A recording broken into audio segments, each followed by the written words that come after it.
Perseverance rover. তীরের মাথা আকৃতির এই শিলার নাম দেওয়া হয়েছে চেয়াভা ফলস। সন্ধান পাওয়ার পর শিলাটির বৈশিষ্ট্য প্রাথমিকভাবে বিশ্লেষণ করে নাসার পার্সিভিয়ারেন্স রোভার জানিয়েছে কোটি কোটি বছর আগে এই শিলায় ক্ষুদ্র জীবাণু ছিল, আর তাই শিলাটির মাধ্যমে শত কোটি বছর আগে জীবাণুর জীবাশ্মর তথ্য পাওয়া যেতে পারে বলে অনুমান করছেন বিজ্ঞানীরা। ধারণা করা হচ্ছে বহু বছর আগে মঙ্গল গ্রহ একটি উষ্ণ ও আর্দ্র গ্রহ ছিল। যদি কখনো সেখানে জীবন বিকশিত হয় তবে তার চিহ্ন পাথরের মধ্যে থাকবে, আর তাই জৈব উপাদান ও জীবাশ্মের পরিস্থিতি মঙ্গল গ্রহের বিভিন্ন শিলায় পাওয়া যাবে বলে বিশ্বাস করেন বিজ্ঞানীরা।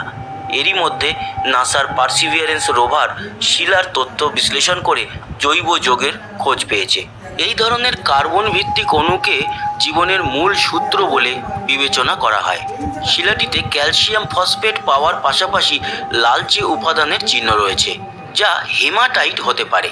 হেমাটাইট আয়রন অক্সাইড যৌগের মধ্যে একটি, যার কারণে মঙ্গল গ্রহকে দূর থেকে কিছুটা লাল রঙের দেখায়। অস্ট্রেলিয়ার কুইন্সল্যান্ড ইউনিভার্সিটি অফ টেকনোলজির অ্যাস্ট্রোবায়োলজিস্ট ডেভিড ফ্ল্যানারি বলেন, শিলাতে থাকা দাগটি বেশ আশ্চর্যজনক। পৃথিবীতে অনুরূপ বৈশিষ্ট্যের শিলায় প্রায়ই জীবাণুর জীবাশ্মের সন্ধান পাওয়া যায়।